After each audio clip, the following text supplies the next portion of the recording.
2024 में कौन बनेंगे इंडिया के प्रधानमंत्री और किन्हें बनना चाहिए और किन किन पार्टियों का हवा है कि लगता है उन्हें कि हम ही बनेंगे और किन्होंने कितना काम किया है।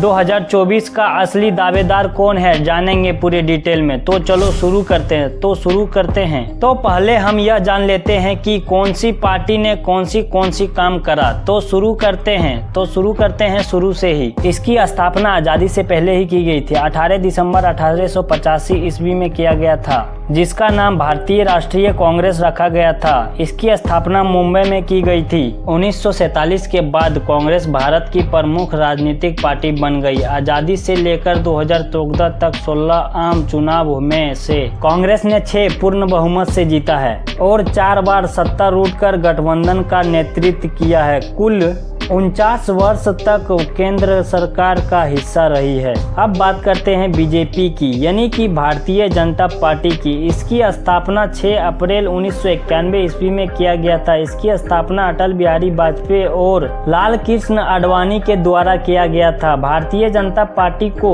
एक प्रमुख पार्टी बनाने के लिए इन दोनों ने अपना बहुत योगदान दिए और एक राष्ट्रीय पार्टी बनाने के लिए भी।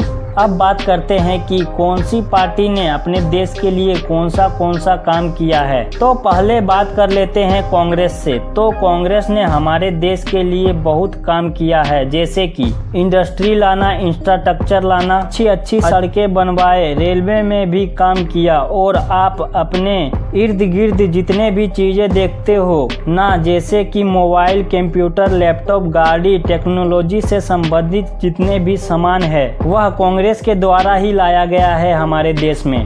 कांग्रेस ने बहुत अच्छे काम किए हैं हमारे देश के लिए, पर कुछ मुख्य काम को करना इन्होंने भूल गए थे। अब बात करते हैं बीजेपी के बारे में। इन्होंने कौन सी काम की है। तो इन्होंने जो सबसे बड़ी काम की है वह है नक्सलीवादी, जंगल राज, गुंडागर्दी और कश्मीर से 370 की धारा हटवाना। और डेवलपिंग के मामले में बात करें तो इन्होंने कम समय में बेहतरीन तरीके से डेवलप किए हैं, जैसे कि गांव-गांव तक बिजली पहुंचाना और हर एक घरों में गैस पहुंचाना, लोगों को इंटरनेट से जोड़ना। और पहले कोई भी गवर्नमेंट का काम करवाने के लिए जाओ तो पहले उन्हें घूस देना पड़ता था। अब पहले से कम स्कैम होता है लोगों के साथ। कांग्रेस में जिस प्रकार के लोग पहले थे उस प्रकार के लोग अभी इस पार्टी में नहीं है। और अब कांग्रेस क्या कर रहा है, भारत के अलग पार्टियों के साथ मिलकर इलेक्शन लड़ेंगे बीजेपी के अपोजिट। और अब BJP versus all party match होगी।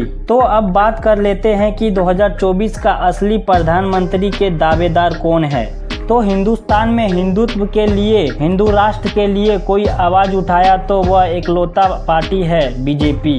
और हिंदुस्तान में हिंदुओं का पॉपुलेशन ज्यादा है और जो भी हिंदुओं के लिए आवाज उठाएगा ऑब्वियसली उन्हीं की सरकार बनेगी। और भारत एक राम भूमि है और राम के लिए जो आवाज उठाएगा उन्हीं की सरकार बनेगी। तो 2024 में भी बीजेपी की ही सरकार बनेगी रिपोर्ट का माने तो। और हम किसी भी पार्टी की बुराई नहीं कर रहे हैं और ना ही किसी पार्टी को सपोर्ट कर रहे हैं। तो कृपया हिट ना फैलाएं, बस आपके जानकारी के लिए बताए हैं। तो प्लीज हिट ना फैलाएं। बस आज के लिए इतना ही। आपको मिलते हैं अगले वीडियो में अगले जानकारी के साथ। तब तक के लिए जय हिंद। Okay bye.